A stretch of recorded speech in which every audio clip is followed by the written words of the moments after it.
পুকুর চুরিতে কড়া হাওড়া প্রশাসন, বুঝে ফেলা পুকুর পুনরুদ্ধারে বিএলআরও আধিকারিকরা পুলিশকে সঙ্গে নিয়ে অভিযান বালি জগাচার বিএলআরও কর্মীদের। তারপর কি হলো জানাবে দেবাশিস চক্রবর্তী, রয়েছে আমার সঙ্গে। দেবাশিস, দেখো, হাওড়ায় পুকুর বোঝার অভিযোগ কিন্তু একাধিক রয়েছে এবং বারবারই অভিযোগ ওঠে, প্রশাসন কোনো কাজ করে না।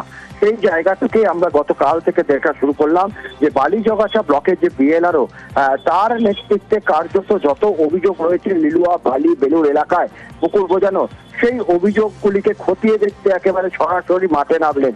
এমনকি ইতিমধ্যেই তার নির্দেশে আরো একটি পুকুর, যেটি চকপাড়া এলাকায়, সেই চকপাড়া পুকুরকে বোঝানো হয়েছিল তা কিন্তু পুনরুদ্ধার করা, অর্থাৎ পুকুরকে আবার নতুন সেই জায়গায় ফিরিয়ে নেওয়ার কাজও শুরু হয়েছে। তাতে কিন্তু যথেষ্ট খুশি এলাকাবাসী। বিএলআরওর পাশাপাশি পুলিশের তরফ থেকেও কিন্তু একাধিক জায়গায় ভিজিট করা হয়েছে, যেসব জায়গা থেকে অভিযোগ উঠেছিল। বেশ দেবাশিস। জনগণনার সঙ্গে এবার জাত গণনা। কেন্দ্রীয় স্বরাষ্ট্র মন্ত্রক জানিয়েছে আগামী 16 জুন জনগণনার বিজ্ঞপ্তি জারির সম্ভাবনা। গণনা শেষ হবে 2027 সালের 1 মার্চের মধ্যে। জনগণনার কাজ হবে ডিজিটাল পদ্ধতিতে।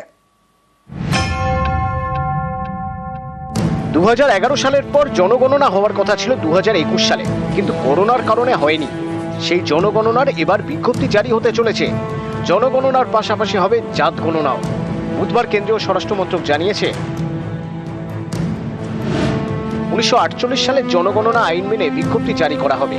আগামী 16 জুন বিজ্ঞপ্তি জারি হওয়ার সম্ভাবনা। বিজ্ঞপ্তি জারির দিন থেকেই গণনার প্রক্রিয়া শুরু। 2026 সালের 1 এপ্রিল থেকে 30 সেপ্টেম্বরের মধ্যে জনগণনার বাড়ির তালিকা তৈরি হবে। 2027 সালের ফেব্রুয়ারিতে চূড়ান্ত পর্বে জনগণনার কাজ হবে। 2027 সালের 1 মার্চের মধ্যে ডিজিটাল পদ্ধতিতে জনগণনার কাজ শেষ করা হবে। তারপর 5 মার্চ পর্যন্ত চলবে রিভিশনাল রাউন্ড। জনগণনার সঙ্গেই চলবে জাত গণনা।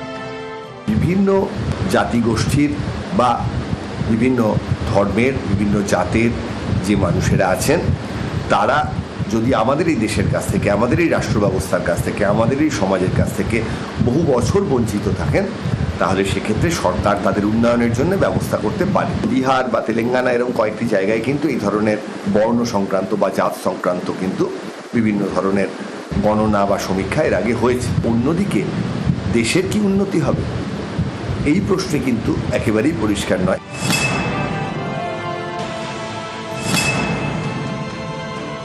দেখুন, জনগণনা এবং জনগণের প্যাটার্ন সেটাকে নির্ধারণ করা, এটা নানা উদ্দেশ্য থাকতে পারে, কিন্তু এটা কারা কোন উদ্দেশ্যে করছে, যে সরকার মেরুকরণে ভাগাভাগি করতে চাইছে তারা ঠিক কি উদ্দেশ্যে কেন করছে, এটা আমাদের পার্টির শীর্ষ নেতৃত্ব নজর রাখছে।